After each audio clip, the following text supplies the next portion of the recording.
Chris DeStefano goes on Joe Rogan and attempts to use the same arguments he did with Bill Burr, specifically from the Case for Christ, on Joe Rogan.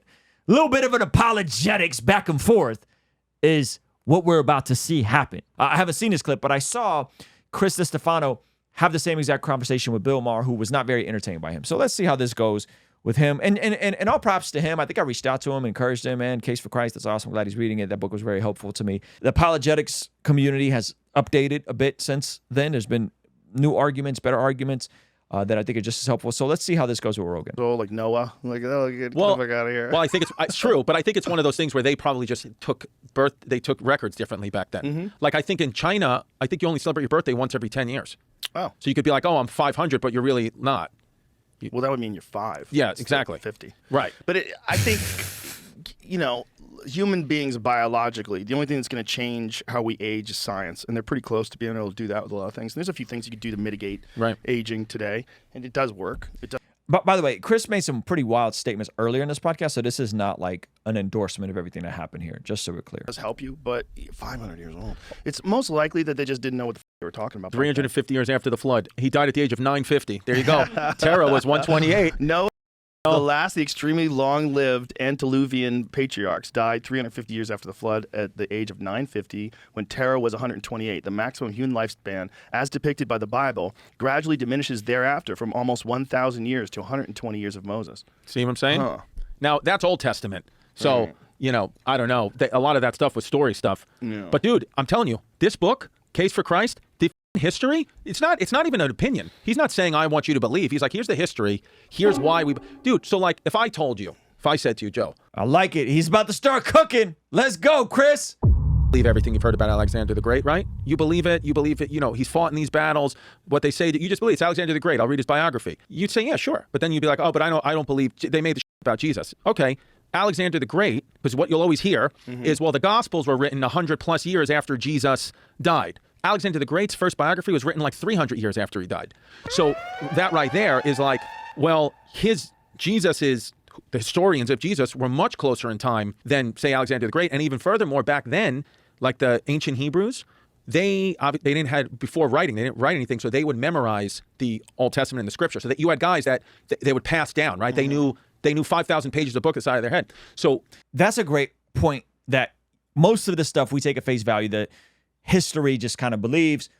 We omit that there's more manuscripts and they're closer to Jesus's actual life than there are any other character from antiquity. Only thing I would add to that is that the dates are even closer. The first Gospels were written 100 years after. They were written like 20, 30 years after.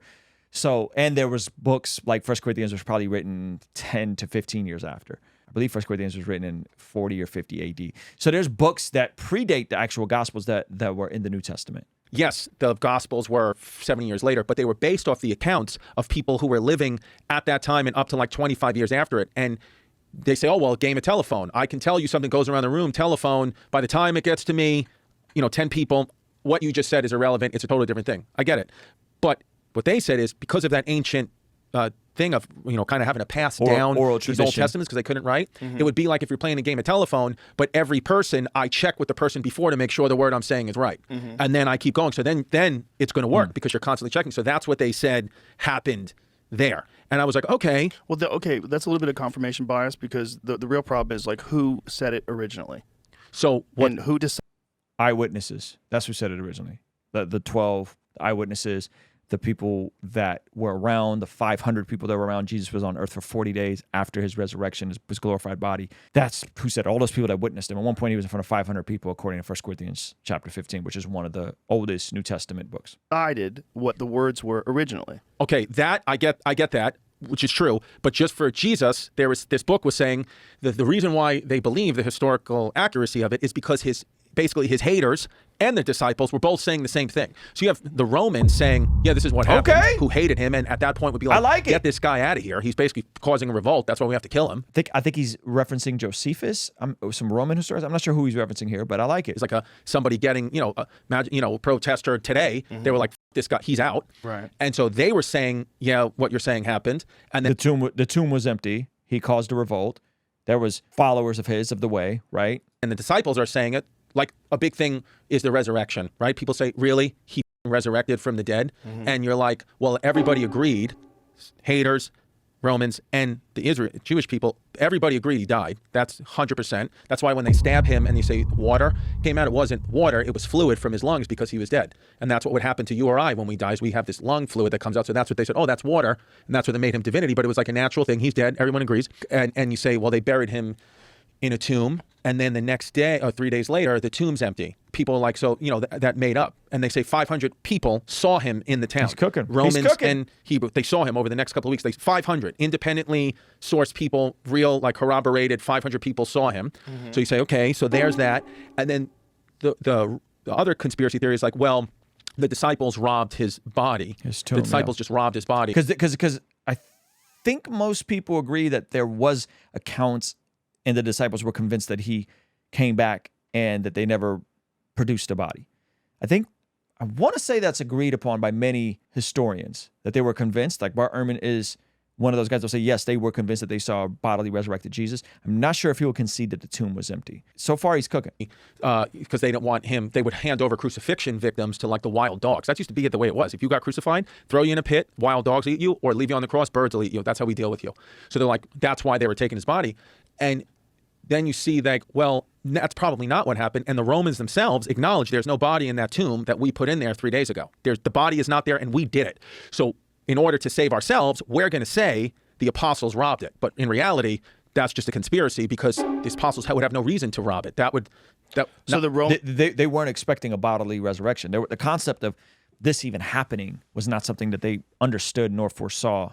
Romans think the apostles robbed the body. That's a conspiracy. Why do you say conspiracy? Well, you're saying a conspiracy to diminish the story. No. I meant conspiracy in the sense of that's what people say as a reason why the Did the Romans say that? The Romans have said that. The Yeah. Romans said that back then, and then I guess conspiracy is the wrong word, because I'm not like it's one story, one explanation. I'll say explanation of. But if you looked at it, like, what's the most logical explanation? Is the most logical explanation that a dead guy came back to life, or the most logical explanation that someone took his body? Because that's what the Romans said. Well, the most logical explanation is that people who had nothing to benefit from him being resurrected all said that he was resurrected based on accounts of women that were not very credible.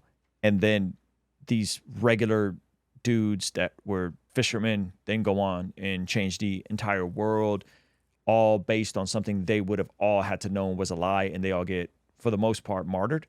That sounds logical? I don't think that's very logical.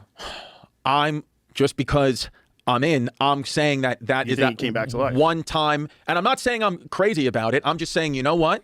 After reading that book, there was enough things that happened that historical scholars who aren't religious, some are believers, some are not, Right. are like, this but existed hold and this on. happened. But you're talking about historical scholars from 2,000 years ago. Right. And their knowledge of science and biology and life and the universe itself was extremely limited. Right. And so their entire fundamentals, like everything they believed in, was based on mythology.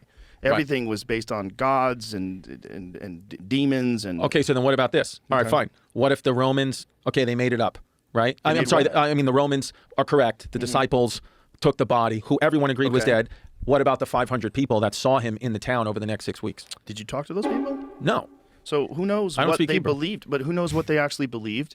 Who knows how they said it? Who knows if it was a religious thing? You look, there's people that have mass hallucinations all the time about a lot of things, and there's people. There's groups of people that have mass hallucinations. Individual hallucinations. I don't know if mass hallucinations are a phenomenon that's common, where all people see the same thing at the same time and it's not real. I don't know about that one. People that you could give them false memory. False memory is a real thing. Someone can convince you that something happened that didn't happen. Right. It's real. It's like they've demonstrated how to do it. Yeah, but at the cost of your life, you're going to create a false mass hallucination event that is going to cost you your life, or at the very least cost you a lot of social tension for being a Christian. all know friends that have a memory of something, and you go, that's not what happened. And then you say your version of it, and then everybody has to like figure out what really happened. Right. You know, you're like, do you remember that time we were at the game? But a guy raising from the dead, Joe. And you said this. I didn't say that. Like, that was not me. Yeah. That was Mike. Yeah. Yeah. And you're like, what? Yeah. You remember Mike lost his job? Right. And he was drunk. Do you remember? And you're like, oh, yeah. Like, you thought it was me. Like, you put it on me. It's like, you change things. Like, people change things. Right. They also, your memory becomes a memory of your memory and not the actual memory itself. True. It becomes a memory of the story you're telling. Right. And so if this person was this significant religious guru figure like Jesus was, right? And he really does have this amazing view of how humanity can live in harmony. And he really does talk to people about this. And he really does preach forgiveness. And he really does like treat everybody like they're the same, paupers and hookers. Right. Everyone's just God's children, loved.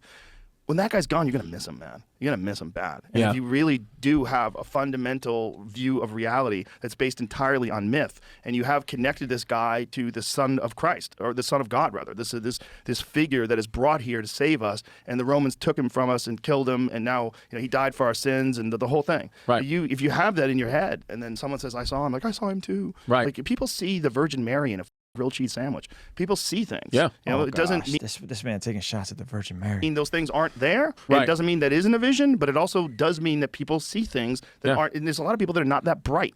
Yeah. They're not smart, and they're easily led, and they're easily manipulated. But it also doesn't mean that Jesus wasn't real. Right. Like all those things. But it's just the likelihood of someone coming back to life is very low. Right. The likelihood of someone taking his body is very high. That's why an entire religion and movement was sprouted from an obscure part of the world that transformed the world. Yes, it's very rare, and therefore it's true because...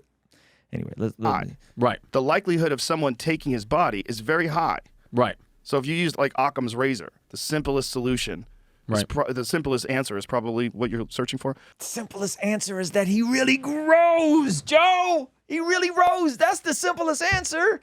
You have to come up with all this mental gymnastics and all these theories of all these people, mass hallucinations, which we don't really see happening. The simplest solution is that the most logical one is that he probably rose. It's probably that someone took the body. Where did they put it? Well, you could put it anywhere. Like no one knows where Genghis Khan is buried. No. Genghis Khan, they did the wildest thing with him. They sent a pack You don't think the Romans and the Jews, who both didn't want Jesus to be exposed, could have figured out where the body was after the body went missing? of people to bury Genghis Khan. Then they sent another pack of people to kill the people everybody that went to Genghis Khan's funeral was murdered. They all got murdered by another group of people, and then those group of people got murdered by a separate group to make sure that no one had any understanding at all about where Genghis Khan was buried. Oh my God! To this day, no one knows where he was. And I then think thousands of people died. But we know that he was buried, Joe. We know that he died and he was buried. There was no accounts of a resurrection with him. His burial But it's got to be somewhere in Mongolia, somewhere. right? Yeah, Yeah, no one knows. yeah. I Maybe don't. they could do LiDAR over the entire country and figure it out. But Well, there'll be somebody will proclaim that they found it at some point. maybe You know? they have no idea. Very interesting conversation. I wish Joe would host a debate on this. I think that'd be good. Like, get the best of the best out to just hash it out the way he just did with the whole archaeology thing. I think that'd be so fire. That would be my preference personally. But I want to know what you guys think. What do you guys think about this? Let me know what y'all think. We see according to the Bible that prayer is extremely important in terms of us being transformed from the inside out when we get aligned with God's will. For the Christians watching this channel, I want you guys to implement these spiritual disciplines in your day-to-day life. And the only way I've been able to do this consistently is through writing down my prayers in a prayer journal that does a few things. One, it allows me to reflect and come to God humbly and ask him to move on my behalf. And two, it allows me to document my prayers, which ultimately help me remember the very things that I was praying for and see the hand of God tangibly in my life when he answers them. So I would urge you, consider writing down your prayers. It could be in a blank notebook. It could even be on your phone. Or you could check out the one I personally designed and used from my own quiet time and spiritual discipline that I think will be a huge blessing. It's the exact structure and system that I've used for years to pray and be more consistent in my spiritual disciplines. You can pick yours up today by clicking the link in the pinned comment below. All right, I'll see you over there. Peace.